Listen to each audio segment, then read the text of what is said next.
জানিয়ে দিব হাতে থাকা গুরুত্বপূর্ণ আপডেট বাংলা সংবাদ। প্রথমেই সংবাদ শিরোনাম। কোটা আন্দোলনকারীদের ওপর হামলায় অ্যামনেস্টি বিবৃতি।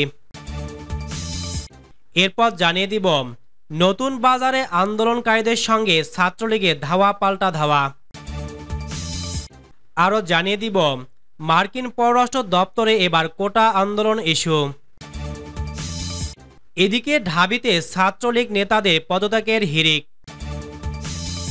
এরপর জানিয়ে দিব এবার মাঠে নামছে ছাত্রদল। এবং সর্বশেষ জানিয়ে দিব 10 মিনিট স্কুলে বিনিয়োগ করবে না স্টার্টআপ বাংলাদেশ। শুনছিলেন সংবাদ শিরোনাম, এখন বিস্তারিত। তবে অনুরোধ থাকবে ভিডিওতে একটি লাইক করে দিন এবং কমেন্ট করে জানিয়ে দিন আপনার মূল্যবান মতামত। কোটা আন্দোলনকারীদের ওপর হামলায় অ্যামনেস্টির বিবৃতি। কোটা সংস্কার আন্দোলনকারীদের ওপর হামলার ঘটনায় তীব্র নিন্দা জানিয়ে বিবৃতি দিয়েছে যুক্তরাজ্য ভিত্তিক আন্তর্জাতিক মানবাধিকার সংস্থা অ্যামনেস্টি ইন্টারন্যাশনাল। সোমবার 15 জুলাই দিবাগত রাত 2:47 অ্যামনেস্টি ইন্টারন্যাশনাল দক্ষিণ এশিয়া শাখার ফেসবুক পেজের এক পোস্টে এ নিন্দা জানানো হয়।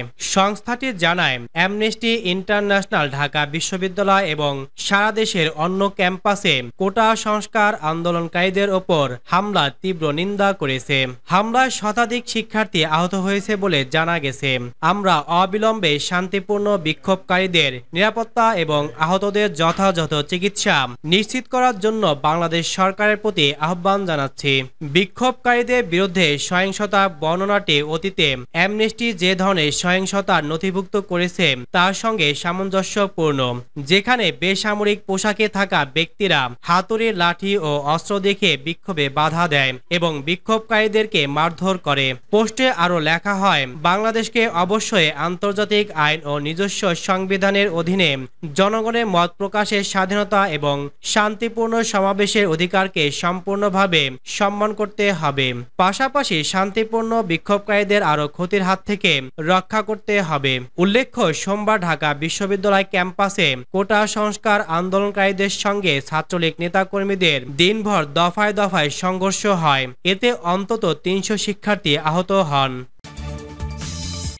নতুন বাজারে আন্দোলনকারীদের সঙ্গে ছাত্রলীগের ধাওয়া পাল্টা ধাওয়া। রাজধানীর নতুন বাজার এলাকায় কোটা বিরোধী আন্দোলনকারীদের সঙ্গে স্থানীয় ছাত্রলীগের নেতা কর্মীদের ধাওয়া পাল্টা দেওয়ার ঘটনা ঘটেছে। মঙ্গলবার 16 জুলাই বেলা 11:45 দিকে এই সংঘর্ষের ঘটনা ঘটে। ডিএমপির বাড্ডা জোনের সহকারী পুলিশ কমিশনার এসি রাজন কুমার সাহা বিষয়টি নিশ্চিত করেছেন। তিনি বলেন, বর্তমানে পরিস্থিতি স্বাভাবিক রয়েছে, তবে এখনো আন্দোলনরত শিক্ষার্থীরা সড়ক অবরোধ করে রেখেছেন। পরিস্থিতি নিয়ন্ত্রণে অতিরিক্ত পুলিশ মোতায়েন করা হয়েছে। সরেজমিনে দেখা যায়, ইউনাইটেড ইন্টারন্যাশনাল ইউনিভার্সিটির কয়েকশো শিক্ষার্থী নতুন বাজার সিগন্যালের সামনে রাস্তা অবরোধ করে রেখেছেন। এ সময় নতুন বাজার এলাকা দিয়ে যাতায়াতকারী সব যানবাহন চলাচল বন্ধ রয়েছে। শত শত যানবাহন সেখানে আটকা পড়েছে। রাস্তা অবরোধ করে আন্দোলনরত শিক্ষার্থীরা নানা ধরনের স্লোগান দিচ্ছেন। জানা গেছে, বেলা 11:30 থেকে নতুন বাজারে বেসরকারি বিশ্ববিদ্যালয় ইউনাইটেড ইন্টারন্যাশনাল ইউনিভার্সিটির শিক্ষার্থীরা অবরোধ শুরু করেন। এরপর ছাত্রলীগের নেতাকর্মীরা এসে তাদের ছত্রভঙ্গ করতে গেলে সংঘর্ষ বাধে। উল্লেখ্য, গত রোববার চীন সফর নিয়ে আয়োজিত সংবাদ সম্মেলনে কোটা সংস্কার আন্দোলন প্রসঙ্গে করা এক প্রশ্নের জবাবে প্রধানমন্ত্রী শেখ হাসিনা বলেন, মুক্তিযুদ্ধ নিয়ে এত ক্ষোভ কেন? মুক্তিযোদ্ধার নাতিপুতিরা কিছুই পাবে না, তাহলে কি রাজাকারের নাতিপুতিরা সব পাবে? প্রধানমন্ত্রীর ওই বক্তব্যের পরিপ্রেক্ষিতে রাস্তায় নেমে আসেন ঢাকা বিশ্ববিদ্যালয় সহ বিভিন্ন পাবলিক বিশ্ববিদ্যালয়ের শিক্ষার্থীরা। পাশাপাশি চট্টগ্রাম ও রাজশাহী বিশ্ববিদ্যালয় সহ দেশের অন্যান্য বিশ্ববিদ্যালয়ের শিক্ষার্থীরাও প্রধানমন্ত্রীর বক্তব্যের প্রতিবাদ জানিয়ে বিক্ষোভ মিছিল শুরু করেন। মার্কিন পররাষ্ট্র দপ্তরে এবার কোটা আন্দোলন ইস্যু। বাংলাদেশের চলমান কোটা সংস্কার আন্দোলনে উদ্ভূত পরিস্থিতির সম্পর্কে অবগত আছে যুক্তরাষ্ট্র। দেশটির পররাষ্ট্র মন্ত্রণালয় বিষয়টি পর্যবেক্ষণে রেখেছে, এমনটি জানিয়েছেন মার্কিন পররাষ্ট্র দপ্তরের মুখপাত্র ম্যাথিউ মিলার। সোমবার 15 জুলাই মার্কিন পররাষ্ট্র দপ্তরের নিয়মিত প্রেস ব্রিফিংয়ে এক প্রশ্নের জবাবে তিনি একথা বলেন। এর আগেও বিভিন্ন সময় মার্কিন পররাষ্ট্র দপ্তরে বাংলাদেশে সংগঠিত আন্দোলন, নির্বাচন, মানবাধিকার বা ডক্টর ইউনূস ইস্যু নিয়ে প্রশ্ন তোলা হয়েছে। সেসবের জবাবে দপ্তরের মুখপাত্র যুক্তরাষ্ট্রের অবস্থান সাংবাদিকদের জানিয়েছেন। সোমবারে ব্রিফিংয়ে করা এক প্রশ্নে বলা হয়, বাংলাদেশ সরকারি চাকরিতে মেধাভিত্তিক পদ্ধতির পক্ষে আন্দোলনে নেমেছেন শিক্ষার্থীরা। তারা কোটা বাতিলের দাবিতে কয়েকদিন ধরে বিক্ষোভ করছেন, কিন্তু সরকারের উচ্চ পর্যায় থেকে প্রতিবাদকারীদের হুমকি দেওয়ার পরই ছাত্রলীগ মাঠে নামে। তারা বিক্ষোভকারীদের ওপর হামলা করছে। এতে এ পর্যন্ত প্রায় 500 শিক্ষার্থী আহত হয়েছেন। বাংলাদেশের চলমান এই পরিস্থিতি বিষয়ে যুক্তরাষ্ট্রের অবস্থান কি? জবাবে মিলার বলেন, ঢাকা ও আশপাশে ব্যাপক ছাত্র বিক্ষোভের বিষয়ে আমরা জেনেছি এবং পর্যবেক্ষণ করছি। মত প্রকাশের স্বাধীনতা এবং শান্তিপূর্ণ সমাবেশ যে কোনো বিকাশমান গণতন্ত্রের অপরিহার্য শর্ত। আমরা শান্তিপূর্ণ প্রতিবাদকারীদের ওপর যে কোনো সহিংসতা নিন্দা করি। যারা এই সহিংসতার শিকার হয়েছেন তাদের নিয়ে আমরা উদ্বিগ্ন। এই বক্তব্যে তিনি শত শত আন্দোলনকারী আহত এবং 2 জন নিহতের কথা বলেন, কিন্তু তিনি কিভাবে নিহতের বিষয়টি নিশ্চিত হলেন সে ব্যাপারে কোনো সূত্র উল্লেখ করেননি। ঢাবিতে ছাত্রলীগ নেতাদের পদত্যাগের হিড়িক। কোটা আন্দোলনকারীদের ওপর হামলার ঘটনায় প্রতিবাদ জানিয়ে ঢাকা বিশ্ববিদ্যালয়ের ছাত্রলীগে বিভিন্ন ইউনিটের কমিটিতে থাকা নেতাদের পদত্যাগের হিড়িক পড়েছে। সোমবার 15 জুলাই রাতে ফেসবুকে স্ট্যাটাস দিয়ে আর ছাত্রলীগ থেকে পদত্যাগ করেন।